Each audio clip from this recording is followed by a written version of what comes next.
Flipping houses with assignment clauses, Part 4 of 4 feet. Principal residence exemption, business income and capital gains.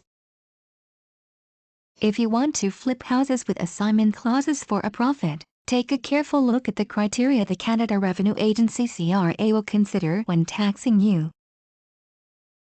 If possible, structure your purchase so that you will receive capital gains treatment, and perhaps even the principal residence exemption. Here's what the Canada Revenue Agency (CRA) will look at. 1. The nature of the property sold. 2. The length of period of ownership. 3. The frequency and number of similar transactions by the taxpayer or real estate investor. 4. The work expended renovation to make the property more marketable or to attract purchasers. 5. The circumstances responsible for the sale of the property and 6. The taxpayer's intention or motive when the property was acquired. How does a property qualify for principal residence in Canada? A property qualifies as your principal residence for any year if it meets all of the following 4 conditions. It is a housing unit, a leasehold interest in a housing unit, or a share of the capital stock of a cooperative housing corporation.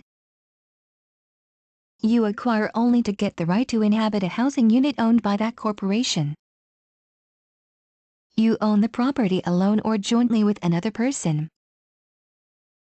You, your current or former spouse or common law partner, or any of your children lived in it at some time during the year. You designate the property as your principal residence. The land on which your home is located can be part of your principal residence. Usually, the amount of land that you can consider as part of your principal residence is limited to half hectare 5,000 square meters, which converts to about 1.24 acres 54,000 square feet. However, if you can show that you need more land to use and enjoy your home, you can consider more than this amount as part of your principal residence.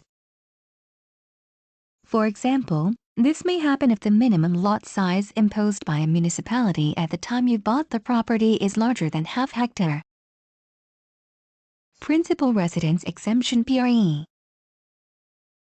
When a principal residence is sold, the gain is not taxable if it has been the person's principal residence for the whole time it has been owned. This is because the principal residence exemption eliminates the capital gain. In this case, there is no need to report the sale on your tax return. To designate a property as the principal residence, it does not have to be the place where the taxpayer lives all the time. The property will qualify as a principal residence if the taxpayer's spouse or common law partner, or any of the taxpayer's children lived in it at some time during the year. However, if it is rented out, the situation may change. See the information below. Change in use. When the sale of a property results in business income. Where the gain from the sale of a taxpayer's personal residence results in business income as opposed to a capital gain. The gain cannot be exempt from income tax as a result of the principal residence exemption under paragraph 402B. An individual does not have to be involved in the housing construction industry to have business income from the sale of houses, and the sale of one house can result in business income. For more information about taxpayers buying and selling their own houses for the purpose of earning income, see the current version of Income Tax Info Sheet TI-001. Sale of a residence by an owner-builder, Interpretation Bulletin IT-218R, Profits, Capital gains and losses from the sale of real estate, including farmland and inherited land and conversion of real estate. From capital property to inventory and vice versa, and Interpretation Bulletin IT-459, adventure or concern in the nature of trade. Capital gain taxes.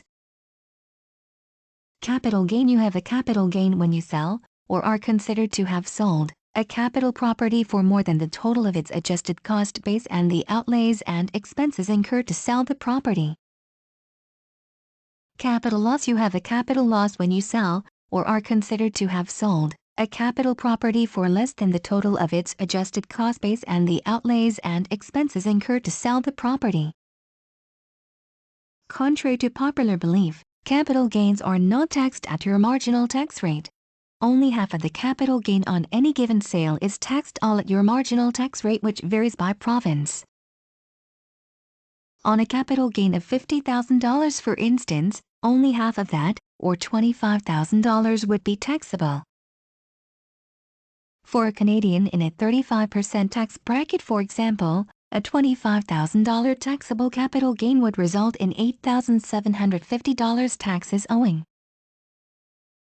The remaining $41,250 is the investor's to keep.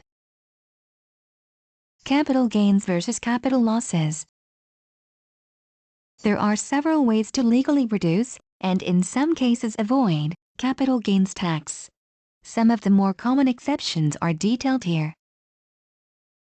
Capital gains can be offset with capital losses from other investments, in the case where you have no taxable capital gains. However, a capital loss cannot be claimed against regular income except for some small business corporations. If you sell an asset for a capital gain but do not expect to receive the money right away, you may be able to claim a reserve or defer the capital gain until a later time. If you are a farmer or a newcomer to Canada, there are special capital gains rules for you.